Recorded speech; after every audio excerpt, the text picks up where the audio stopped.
مردوں کی نماز میں اور خواتین کی نماز میں فرق ہے، حدیثوں سے بھی ثابت ہے، کیونکہ اللہ تعالیٰ نے دونوں میں فرق پیدا کیا ہے تو دونوں کی عبادت کے طریقے میں بھی فرق ہو سکتا ہے۔ مثال کے طور پہ پاکی ناپاکی کے حوالے سے بھی آپ دیکھ لیں، اس میں بھی ہے، ایسے ہی نماز میں بھی ہے، کچھ باتیں تو صحیح حدیثوں سے ثابت ہے۔ دراصل قرآن حدیث میں آتا ہے سلو کما رأیتمونی اصلی، آپ صلی اللہ علیہ وسلم نے فرمایا کہ جیسے مجھے نماز پڑھتا دیکھو ویسے تم نماز پڑھو۔ تو اس کی بنیاد پر بعض حضرات سمجھتے ہیں کہ یہ حکم سب کو ہے، مردوں کو بھی دیا تو خواتین کو بھی دیا، تو جیسے آپ صلی اللہ علیہ وسلم نے نماز پڑھی تو ویسے مردوں کو بھی پڑھنی چاہیے، ویسے خواتین کو بھی پڑھنی چاہیے، تو ایسی بات نہیں ہے، بہت سی چیزوں میں فرق شریعت نے رکھا ہے، اور ہماری دلیل جو ہے وہ جیسے قرآن سے ایک چیز ثابت ہوتی ہے، حدیث سے ایک چیز ثابت ہوتی ہے، ایسے ہی اجماع بھی ایک مستقل دلیل ہے۔ بعض چیزیں اجماع سے ثابت ہوتی ہیں، اور جو چیز اجماع سے ثابت ہوتی ہے وہ بہت مضبوط دلیل ہوتی ہے، اس کی وجہ سے بعض دفعہ خبر واحد کو چھوڑ دیا جاتا ہے۔ مثال کے طور پہ حدیث میں یہ بھی آتا ہے کہ آپ صلی اللہ علیہ وسلم نے، بعض صحابہ اس کے عمل پیرا تھے کہ نماز جنازہ میں 5 تکبیریں ہوتی ہیں، 6 تکبیریں ہوتی ہیں، یہ بھی حدیثوں میں ہے کہ صحابہ کا عمل تھا، لیکن حضرت عمر فاروق رضی اللہ عنہ نے اس پر سب کو متفق کر دیا کہ نماز جنازہ کی 4 تکبیریں ہوں گی۔ تو اب یہ جو 4 پہ اجماع اور اتفاق ہو گیا نا، تو یہ اب ایک مستقل شرعی حکم بن گیا۔ اب اس کے مقابلے پہ جو 5 کی روایت آئے گی یا 6 کی روایت آئے گی اس کو نہیں مانا جائے گا۔ تو جس چیز پر اجماع ہو جاتا ہے تو اس کے بعد پھر اسی پر عمل کیا جاتا ہے، وہ ایک مستقل شریعت کی دلیل بن جاتی ہے، اس کو چھوڑا نہیں جاتا پھر۔ تو ایسے ہی شریعت میں جو خواتین کی نماز مردوں سے مختلف ہے، اس پر امت کا اتفاق اور اجماع ہے، چنانچہ ہمارے چاروں امام اس بات کے قائل ہیں، اور صدیوں سے علماء یہی بتاتے ہوئے آئے ہیں کہ مردوں کی نماز اور خواتین کی نماز میں فرق ہے۔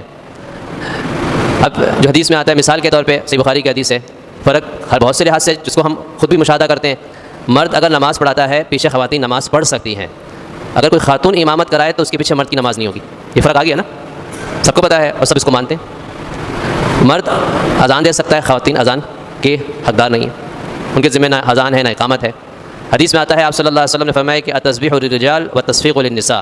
سبحان اللہ کہنا یہ مردوں کا طریقہ ہے، ہاتھ پر ہاتھ مارنا یہ خواتین کا طریقہ ہے۔ امام سے غلطی ہو جائے جیسے ابھی ہوئی،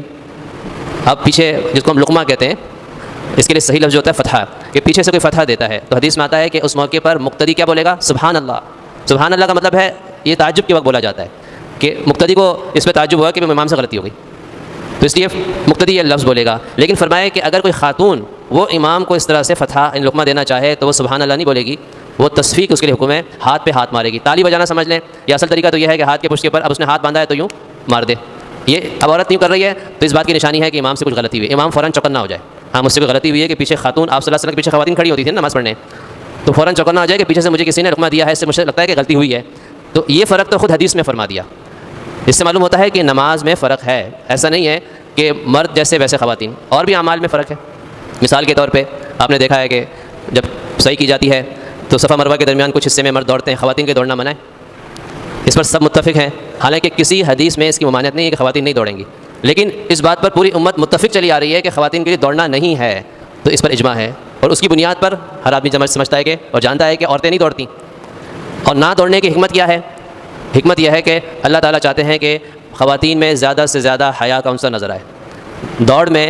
حیا کے خلاف ہے، تو نہ دوڑنا حیا کے مطابق ہے، حالانکہ اصل دوڑنے والی تو خاتون تھی، حضرت حاجرہ رضی اللہ عنہا، تو چاہیے تو یہ تھا کہ خواتین اس موقع پر دوڑتی، مرد نہ دوڑتے، لیکن شریعت نے حساب کتاب الٹ کر دیا، مرد دوڑیں گے خواتین نہیں دوڑیں گی، تو فرق ہو گیا نا، حج میں فرق ہو گیا، عمرے میں فرق آ گیا نا۔ اب جب تلبیہ پڑھا جاتا ہے لبیک اللہم لبیک، اس بات پر سب کا اتفاق ہے کہ مرد اونچی آواز میں پڑھے گا، آہستہ آواز میں عورتیں پڑھیں گی، حالانکہ عورتوں کو اونچی آواز میں پڑھنے سے کسی حدیث میں منع نہیں کیا۔ آپ صلی اللہ علیہ وسلم نے خود فرمایا خذوا عنی مناسککم، کہ میرے حج کے ارکان مجھ سے سیکھو، مقصد جیسے میں کر رہا ہوں ویسے کرو، لیکن ہم سمجھتے ہیں کہ خواتین کے طریقے میں پھر تھوڑا بہت فرق ہے، ساری کی ساری باتیں وہ عورتیں اس پہ عمل نہیں کرتی جو آپ صلی اللہ علیہ وسلم نے بتائی ہیں، 2 فرق تو بنیادی یہ ہیں۔ تو ایسے ہی شریعت چاہتی ہے کہ عورت کی جو نماز ہے اس میں حیا اور پردہ یہ زیادہ واضح ہو، اس لیے اس پر تقریباً امت کا اتفاق چلا رہا ہے کہ عورتوں کی نماز سمٹ کی ہونی چاہیے تاکہ زیادہ سے زیادہ حیا ہو، زیادہ سے زیادہ تستر ہو، یعنی پردہ ہو۔ چنانچہ آپ صلی اللہ علیہ وسلم نے یہ فرمایا، یہ فرق کر کے بتایا کہ مرد کے لیے حکم یہ ہے کہ مسجد میں آ کے نماز پڑھیں، خواتین کے لیے فرمایا کہ گھر میں نماز پڑھیں کہ مسجد سے زیادہ ثواب اور افضل ہے، پھر گھر میں صحن کی بنسبت اگر کمرے میں نماز پڑھیں گی تو زیادہ ثواب اور افضل ہے۔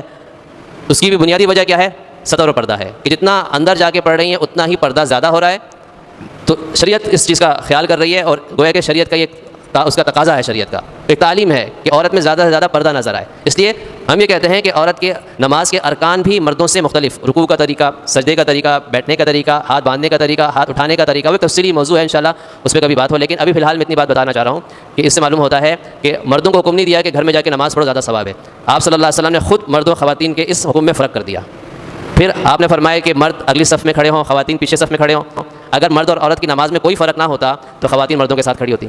تو فرق کیا جا رہا ہے نا، شریعت بتا رہی فرق کرو بھائی، اخرہن، ان کو پیچھے رکھو نمازوں کی صف میں. تو بہت سی چیزیں تو خود شریعت کہہ رہی ہے کہ مرد سے مختلف ہے عورتیں. چنانچہ عورتوں کے ویسے بھی احکام مختلف ہیں. مردوں کی کبھی نماز معاف نہیں ہوتی ہے الا یہ کہ وہ بے ہوش ہو جائے اور 6 نمازوں کا وقت اس پہ گزر جائے پھر معاف ہوتی ہے. تو ایک شاذ و نادر صورت ہے. خواتین کے لیے ہر مہینے نمازیں معاف ہوتی ہیں، 10 دن کی بھی معاف ہوتی ہیں، کہ 20 دن صرف نمازیں پڑھ رہی ہیں، 10 دن معاف ہو رہی ہیں. یہ فرق تو ہے نا. تو مردوں کے لیے تو کبھی ایسا نہیں ہے کہ ہر مہینے نمازیں معاف ہو رہی ہوں. کتنے مرد ایسے ہیں زندگی پر بے ہوش نہیں ہوتے تو زندگی میں کوئی ایک نماز بھی معاف نہیں ہوتی ان کی. تو بہرحال یہ تو بنیادی فرق ہے.